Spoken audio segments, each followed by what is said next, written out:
Shri Raju Iyer ji, president of the institute of cost accountants of India, मंच पर बैठे हुए इस इंस्टीट्यूट के अन्य पदाधिकारीगण, पूरे देश से विभिन्न शहरों से आए हुए हमारे अतिथि कॉस्ट अकाउंटेंट्स, अन्य अतिथिगण, सबसे पहले तो मैं the institute of cost accountant of India के 60वें सम्मेलन के लिए, 60 वर्ष पूरा होने के लिए आप सबको बहुत बहुत बधाई देता हूं। साथ ही अपने शहर उत्तर प्रदेश की राजधानी लखनऊ में आप सबका तहे दिल से स्वागत भी करता हूं। कल रात में जब मैं लगभग 10:15 बजे अपने घर पहुंचा तो मेरे पास एक आमंत्रण कार्ड और एक कार्ड, विजिटिंग कार्ड, जो विकास देवधर जी का था, प्राप्त हुआ। मुझे देखकर आश्चर्य हुआ कि किसी ने मुझसे बात नहीं किया है और ये कार्ड विकास देवधर जी का है, ये कैसे मेरे घर पे आया हुआ, किसी ने बात भी नहीं किया। लेकिन जो विषय आपका 60वें सम्मेलन के लिए था, आध्यात्म से आत्मनिर्भरता की ओर, इस विषय ने मुझे इतना आकर्षित किया कि मैंने तुरंत विकास जी को, मैं समझता हूँ कि रात में करीब 10:30 बजे उनको कॉल किया। उन्हें पूछा कि क्या आप मुझे जानते हैं? उन्होंने कहा बिल्कुल नहीं, मुझे तो छत्री साहब ने, स्वाधीन छत्री साहब जो मुख्य सचिव हुआ करते थे महाराष्ट्र सरकार के, और तब मैं भारत सरकार में एडिशनल सेक्रेटरी हुआ करता था अर्बन डेवलपमेंट मंत्रालय में, तो उससे कई बार उसके साथ मेरा इंटरेक्शन होता था, महाराष्ट्र में भी और दिल्ली में भी। उन्होंने आपके बारे में बताया, इसलिए मैं आपके घर पे आया था और आपको ये कार्ड और अपना विजिटिंग कार्ड छोड़ गया। फिर मैंने थोड़ी और जिज्ञासा उनसे दी कि आखिर ये आप लोगों ने चुना कैसे ये विषय, आध्यात्म से आत्मनिर्भरता की ओर, जो मुझे बहुत ज़्यादा भाया, इसलिए मैं उससे आकर्षित होकर के मैंने कहा इसे कैसे चुना आपने, और आप मेरे पास इस विषय पे कैसे? थोड़ी सी उनसे बात हुई तो मैंने कहा कि आपके अगर प्रेसिडेंट साहब मुझसे बात कर लें तो मैं अवश्य पहुंचूंगा, लेकिन थोड़े समय के लिए। आप समझते हैं मेरी वक्त की पाबंदी, इसमें असेंबली भी चल रही है, तमाम सारी ऐसी जिम्मेदारियाँ हैं, तो मैंने कहा कि आपसे मैं 10:45 तक निकल जाऊँगा, लेकिन ठीक 10 बजे मैं पहुँच जाऊँगा। ये मेरा कमिटमेंट है, क्योंकि मैं ज़रूर, हमारे राज्य की राजधानी में पूरे देश भर के कॉस्ट अकाउंटेंट, इतने महत्वपूर्ण लोग आए हुए हैं जो कि हमारे देश की अर्थव्यवस्था में बहुत बड़ा योगदान देते हैं। इन सारे लोगों को स्वागत करने के लिए और इस विषय पर अपना अभिमत देने के लिए मैं जरूर पहुंचूंगा, और उसी के तहत मैं ठीक 10 बजे आज पहुंच गया। तो इसलिए मैं सबसे पहले तो विकास जी को इस बात के लिए धन्यवाद दूंगा कि उन्होंने मैं यहाँ पे आमंत्रित किया। राजू जी भी, मुझे ख्याल है कि करीब रात में 11:15 बजे इनका कॉल मेरे पास आ गया, 10:45 पे।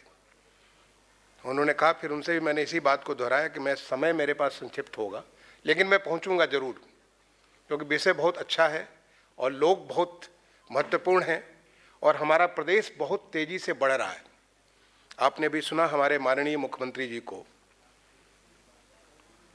पिछले 5 साल की मेहनत के बाद पूरे प्रदेश का एक ऐसा माहौल उन्होंने तब्दील कर दिया, ऐसा माहौल बना दिया कि आज उत्तर प्रदेश एक अपॉर्चुनिटीज का, एक अवसर का प्रदेश बन करके उभर करके आया है।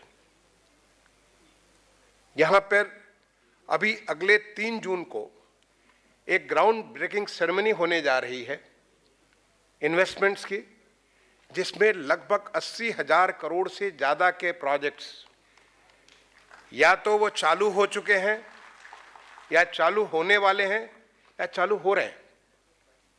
और आपको बता दूं कि इसके पहले अगस्त 2018 में पहली ग्राउंड ब्रेकिंग सेरेमनी हुई माननीय मुख्यमंत्री जी के आने के बाद, जब लगभग 62,000 करोड़ के प्रोजेक्ट इस प्रकार के आए थे। अगला जो है 2019 में हुआ, जिसमें लगभग 67,000 करोड़ के आए थे, और इस बार हम लगभग 80,000 करोड़ के प्रोजेक्ट्स उत्तर प्रदेश में आ रहे हैं। उत्तर प्रदेश में जिस प्रकार से तमाम सारे इंडस्ट्रियलिस्ट इन्वेस्टर्स, न केवल देश के बल्कि विदेश के, इतना उनका रुचि हो रहा है, मेरे पास काफ़ी सारे इंटरेस्ट आते हैं, काफ़ी सारे लोगों से चर्चा होती है। और उत्तर प्रदेश, जो कि यहाँ पे एक बीमारू प्रदेश के रूप में था, आपने सुना माननीय मुख्यमंत्री जी को, देश की दूसरी बड़ी अर्थव्यवस्था के तरफ हमारा प्रदेश बढ़ चुका है। ये हमारा लगभग हर चीज़ में, चाहे ईज ऑफ डूइंग बिजनेस हो, चाहे इंडस्ट्रियल स्टेट्स के बारे में, आज यहाँ पे डिफेंस से लेकर के पूरा डिफेंस कॉरिडोर बना, डिफेंस है, टेक्सटाइल है, आईटी है, इलेक्ट्रॉनिक्स है, बहुत सारे सेक्टर्स में, तमाम सारे सेक्टर्स में आज बड़े बड़े इन्वेस्टमेंट उत्तर प्रदेश में आ रहे हैं। आज उत्तर प्रदेश में सबसे बड़ा एक्सप्रेस वेज का एक नेटवर्क तैयार हो रहा है।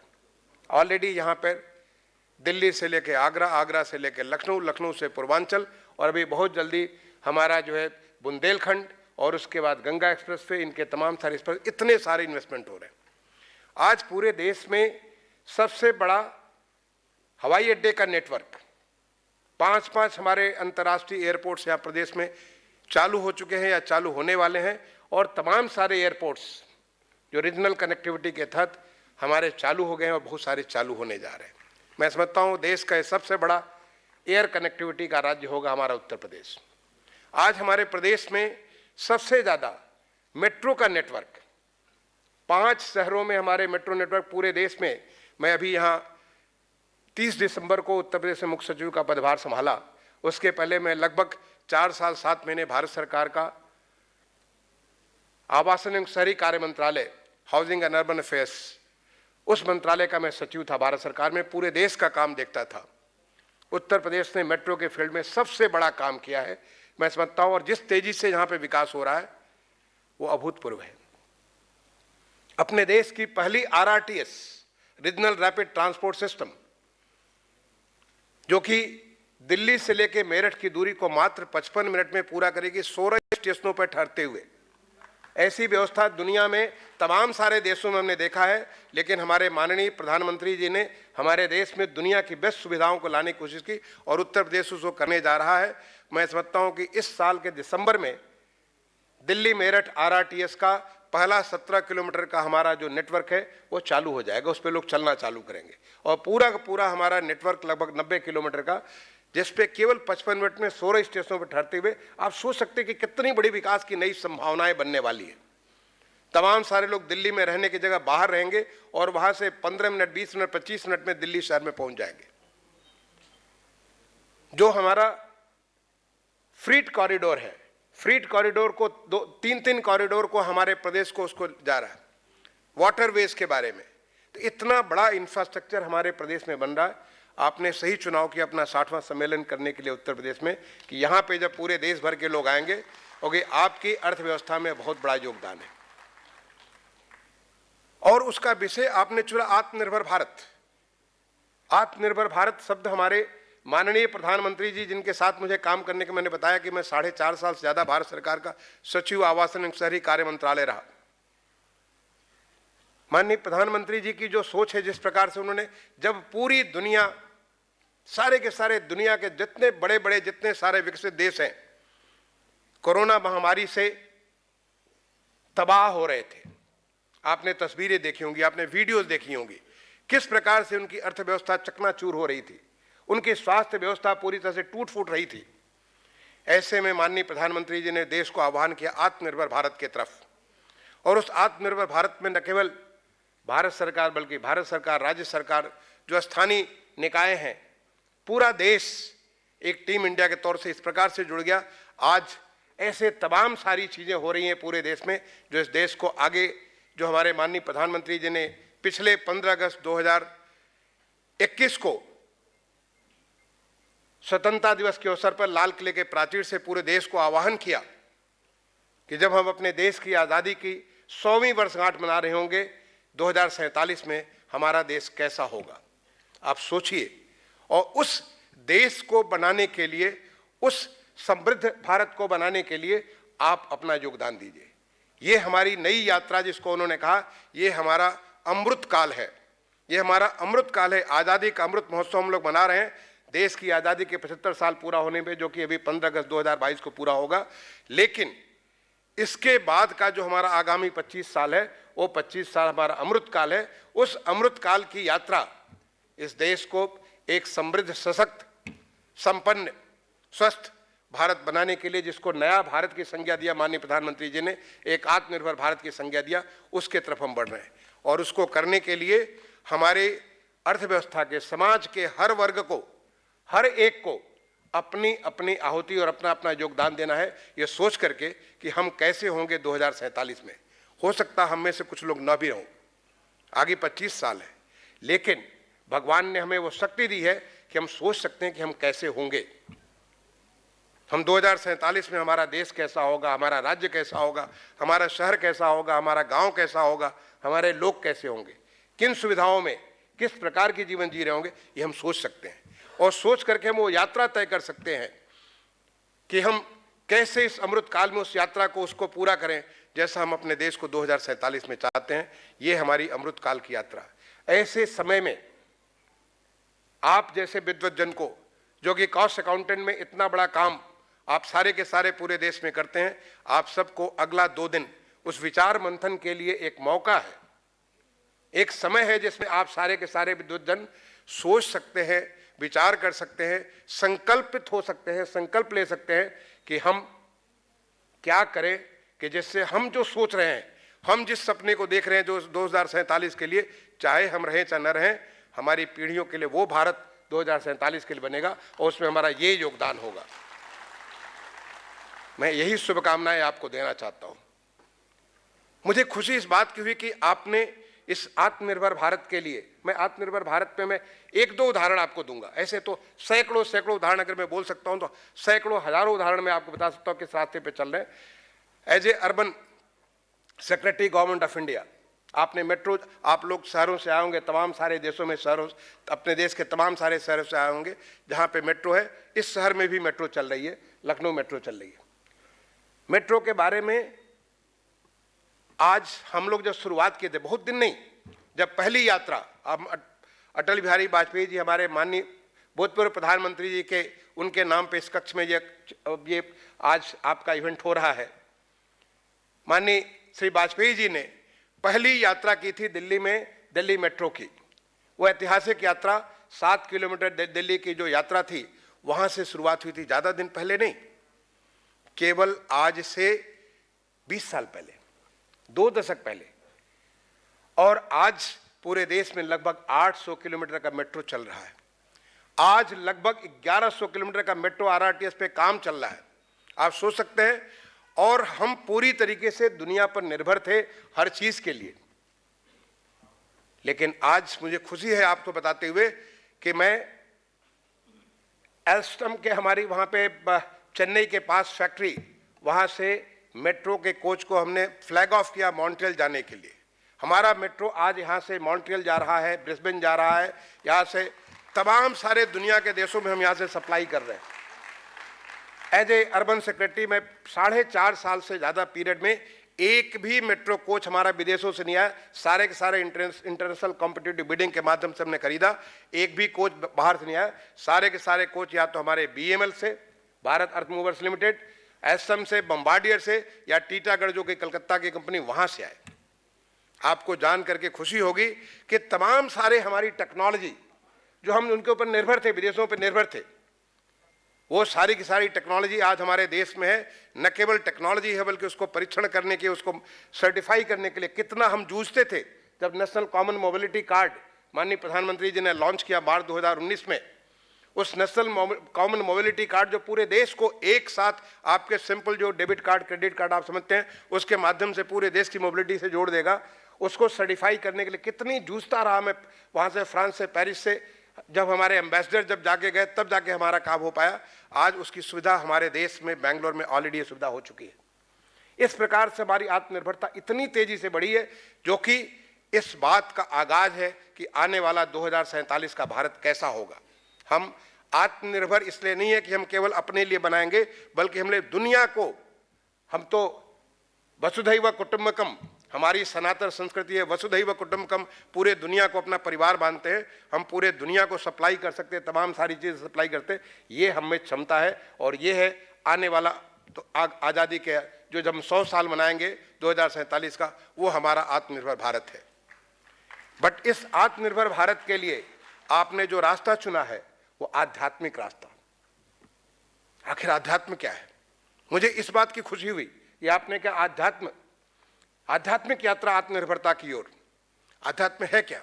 अपने आप को पहचाना, हम कौन हैं, हम क्यों हैं, कहां से आए हैं, क्या करने आए हैं।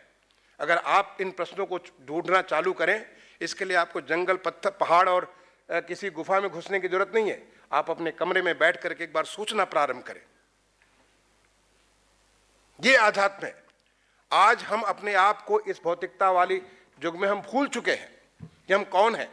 हमारा वास्तविक इस सनातन संस्कृति में हमारा, अब कोई भी किसी भी प्रकार के हमारे जो पहले गुरुकुल होते थे, पहले हमारी जो व्यवस्था, शिक्षा व्यवस्था होती थी, काम करने की व्यवस्था होती, मुझे इसमें बहुत डिटेल में जाने की जरूरत नहीं है। आप इतने पढ़े लिखे लोग हैं, बहुत योग्य लोग हैं, आप एक बार पढ़ करके देखिए, सोच करके देखिए हम कौन हैं, क्यों आए हैं, कैसे। आप अगर एक कॉस्ट अकाउंटेंट के तौर पे, अभी हमसे श्रीकांत साहब से मुलाकात हुई, he is right now CMD of power grid. Yogesh से बात हुई, इज एडिशनल DG पुलिस। कैसे वहां पहुंचे? क्या आपके बराबर और भी लोग थे? आप उन सारी की सारी चीजों में आज वहां पे पहुंच चुके, कैसे पहुंचे? ये सोचिए क्या जिम्मेदारी हमारी है। क्या हम अपने आप में अपने को खुद में हैं, या हम उस वयम के रूप में, अहम से वयम के तरफ, हम पूरे इस कायनात की तरफ हम अपनी किस जिम्मेदारी के साथ हम लोग आए हुए हैं? क्या हम कर सकते हैं? कैसे हम साबित कर सकते हैं कि हमें जिस परम पिता परमेश्वर ने यहाँ भेजा है, कुछ सोच करके भेजा है, उसकी उस सोच को हम कैसे तब्दील कर सकते हैं उन चीज़ों पे, जिससे इस पूरी की पूरी हम जहाँ पे हैं वहाँ पे अपनी एक छाप छोड़ सकेंगे। ये है आध्यात्म। आध्यात्म अपने आप को पहचानना है।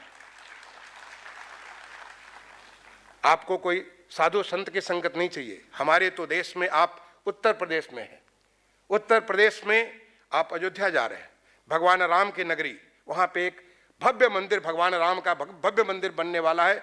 एक ऐसा शहर बनने जा रहा है जो शहर पूरे दुनिया को आकर्षित करेगा, भगवान राम की नगरी। आपको अगर मौका हो तो मैं कहूँगा भगवान काशी, आप काशी विश्वनाथ धाम को भी जाकर के एक बार देख के आइए कि किस प्रकार से काशी विश्वनाथ धाम में भगवान शिव की ऐसी भव्य स्थिति आज हो गई है, जिससे आप माँ गंगा का आशीर्वाद भी ले और वहीं से सीधे आकर के आप भगवान शिव का, जो इसको कहते हैं विश्वेश्वर, विश्व को जो पूरे उसके ईश्वर है भगवान शंकर, उनका आप आशीर्वाद लें। ये हमारा प्रदेश उन भगवान शिव की नगरी है, भगवान राम की नगरी है, भगवान कृष्ण की नगरी है। ऐसे तमाम सारे आध्यात्मिक, तमाम सारे ऋषि, तमाम सारे गुरु इस प्रदेश को अपने विद्वता से, अपने ज्ञान से संचित किए हैं, और वहाँ पे आप इस आध्यात्म की बात कर रहे हैं। तो हमारी तो इस पूरी की पूरी इस फिजा में, इस हवा, आबो हवा में ही आध्यात्म है। और यहाँ पे जब आप चर्चा करेंगे अगले 2 दिन, और आप सोचिए हम सबका एक निश्चित समय होता है इस धरती पर आने का और यहाँ से जाने का। जो आया है उसे जाना जरूर है। क्या आप कुछ दे के जाएंगे या केवल लेकर के ही जाएंगे? जब आप अपने आप को सोचेंगे कि हम कौन हैं, क्यों आए हैं, कैसे हम अपने आप को साबित कर सकते हैं, हम कैसे औरों को, हम लोग तो अपने आप के लिए जीते हैं, हम कैसे दूसरों को दे सकते हैं, और वो हमारी भारतीय संस्कृति है, वही हमारी सनातन संस्कृति है देने वाली।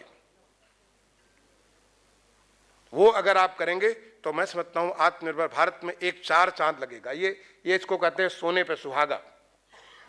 आत्मनिर्भर भारत की यात्रा तो चल चुकी है। एक बार माननीय प्रधानमंत्री जी ने आह्वान किया, आज हर क्षेत्र में, किसी भी क्षेत्र में, आप कभी मैं मुझसे अगर अलग से चर्चा कर सकते हैं, सारे के सारे क्षेत्र में जिस प्रकार का विकास, जिस तेजी से विकास हो रहा है, जिस गंभीरता के साथ एक एक चीज को नजदीक से पकड़ करके विकास हो रहा है, वो यात्रा तो अमृत काल में आत्मनिर्भर भारत की यात्रा चल रही है, जिससे देश हमारा न केवल अपनी आवश्यकताओं की पूर्ति करेगा, बल्कि हम विश्व की आवश्यकताओं की पूर्ति करेंगे। चाहे मानव संसाधन हो, चाहे वो भौतिक पदार्थ हो, चाहे आध्यात्म हो, हर चीज़ के बारे में करेंगे। ये अगर हम सोचेंगे कि इस आध्यात्मिक यात्रा से अगर हम लेंगे तो निश्चित तौर पे आध्यात्म से आत्मनिर्भरता की ओर आप करने में बहुत सफल साबित होंगे। मैं इन्हीं बातों के साथ आप सारे के सारे लोगों को अपने प्रदेश में, अपने प्रदेश की राजधानी में स्वागत भी करता हूं और आपसे कहूंगा आप पूरी गंभीरता के साथ यहाँ पे चर्चा करें, विचार करें और वापस भी जाकर के विचार करें, उन लोगों में विचार करें कि जिस प्रकार से, क्योंकि आप बहुत बड़ी जिम्मेदारी, भारत सरकार की इतनी बड़ी जिम्मेदारी, institute of cost accountants of India, इतनी बड़ी जिम्मेदारी आपको मिली है कि आप क्या कर सकते हैं। लेकिन साथ ही साथ हमारा शहर बहुत सारी चीज़ों के लिए जाना जाता है, चाहे यहाँ का भोजन हो, यहाँ का संस्कृति हो, यहाँ की कहीं भी आप घूम करके देखेंगे लखनऊ शहर, ये शहर एक बहुत खास शहर है। आपको यहाँ पे बहुत नई नई किस्म की अनुभूतियाँ होंगी। मैं कहूँगा जरूर जाकर के हमारे शहर को देखिए। हमारे शहर में और या हमारे प्रदेश में आज वन डिस्ट्रिक्ट वन प्रोडक्ट के माध्यम से पूरे प्रदेश की तमाम सारी जो हमारी शिल्प है, जो कला है, हमारी जो हमारा सदियों से बना हुआ ज्ञान है, उसको आज राष्ट्रीय और अंतर्राष्ट्रीय स्तर पर डालने के लिए हमारे माननीय मुख्यमंत्री जी ने वन डिस्ट्रिक्ट वन प्रोडक्ट के तौर पे तमाम सारे प्रोडक्ट आज हमारे राष्ट्र और पूरे विश्व में जा रहे हैं। उसको भी मैं कहूँगा कि जरूर आप यहाँ से लेकर के जाएं, जिससे आप याद करेंगे कि आप उत्तर प्रदेश से होकर के आए हैं। एक बार दोबारा मैं आप सबको पूरे हृदय से यहाँ पे अपने प्रदेश की राजधानी में स्वागत करता हूँ और अपनी तरफ से आप सबको बहुत बहुत शुभकामनाएं देता हूँ कि आगामी 2 दिन का जो आपका सेमिनार कॉन्फ्रेंस है, ये कॉन्फ्रेंस बहुत ही सफल हो। जय हिंद, जय भारत।